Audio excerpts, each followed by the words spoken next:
Before I get started, I'd like to kindly ask that you hit the like button and please subscribe to the channel for more content just like this. All I'm offering is the truth, nothing more. As you can see, changes are happening on the channel. I hope to give you an updated tour of my new movie room in the near future, so stay tuned for that. But today I have something very important that I'm going to talk about. I want to take you all back to the early to mid 90s, a time when a younger version of myself was completely obsessed with superheroes. I get labeled a DC fanboy these days because I think for myself, but when I was a kid, Spider-Man was just as important as Batman when it came to sparking my young imagination. You want to get nuts? Come on! Let's get nuts. I had comics, I had cartoons, I had action figures. And fast forward to 2002, and I shit you not, you would be hard pressed to find someone who was more excited to see a movie than I was that year. You see, in 2002, superhero movies were still special. They still felt like an event because one of them didn't come out every month. So I went to see Sam Raimi's Spider-Man, and it was honestly one of the best movie theater experiences of my entire life. Excellent!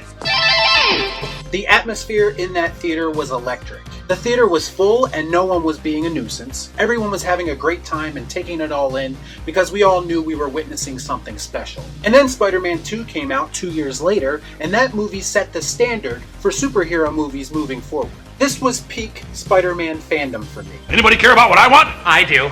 Shut up. Get out. There's been things here and there like the PS4 Spider-Man game that have captured my interest, but Spider-Man just hasn't been the same for me since 2004. Perhaps that movie just set the bar way too high. Since then, we've had 2 movie reboots that have had little to no effect on me, simply because I've seen Spider-Man at his pinnacle, and they haven't done the character justice since then, at least not on the big screen. So now came news this week that the estate of Steve Ditko, the legendary comic book creator, has officially filed to take back the copyrights of 2 of his most iconic characters, that being Doctor Strange and of course Spider-Man. Get the fuck out of here! No, I cannot. It's serious. First off, I just want to say, regardless of anything, I've always been a strong supporter of original creators receiving some kind of compensation, regardless of the company that owns the property. Bottom line, if you're profiting off someone else's work, then that person deserves at least a piece of the pie. And yes, I understand that Steve Ditko himself is no longer with us, but that would in effect default to his family, because his estate has that right, in my opinion. That's kind of the point of appointing someone to control your estate after you die, so they can protect the things that you own. That makes sense. And I'm not talking about legal rights or what the rules say. What I'm talking about is in the court of common sense. Besides all that, I just think it's time for Disney and Sony to answer for their greedy ways. The truth is that anyone who challenges these big companies instantly gets my support to a certain extent. If for no other reason, I just know what I'm going to get from the evil empire. This motion, if it goes through, would basically cause the rights of these characters to revert back to the Ditko estate. Come on. Do it. Do it! It should be noted that something similar was done with the A Nightmare on Elm Street property, which eventually did revert back to the Wes Craven estate. Now, I'm not very confident that Disney or Sony will take an L on this. It's unlikely, especially for Disney, because their money can pretty much make anything disappear. But do you know what the most concerning thing about all this has been for me? It's the negative public reaction to the Ditko estate that has me sick to my stomach.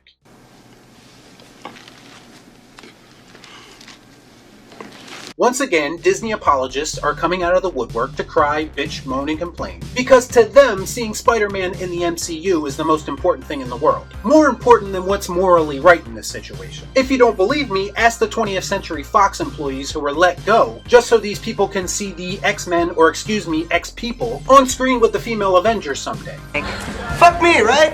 People are just so blinded by their fandom sometimes. So much so that they can't see that this creatively bankrupt company is abusing its power to the fullest extent. Right now, Doctor Strange is a big joke, just like most of the heroes and villains in the MCU. And Tom Holland's Spider-Man is a sidekick in his own movie. He's not the young man that overcomes adversity all by himself, based on the knowledge that was given to him by his uncle that I know from the past. So in my eyes, why not let these characters go back to the Ditko estate? Maybe they can find someone to do these characters justice once again. Maybe Mrs. Ditko, or whoever's in control of this estate, actually cares about her husband's creations. Unlike Disney and Sony, who just treat this property like another cog in their machine.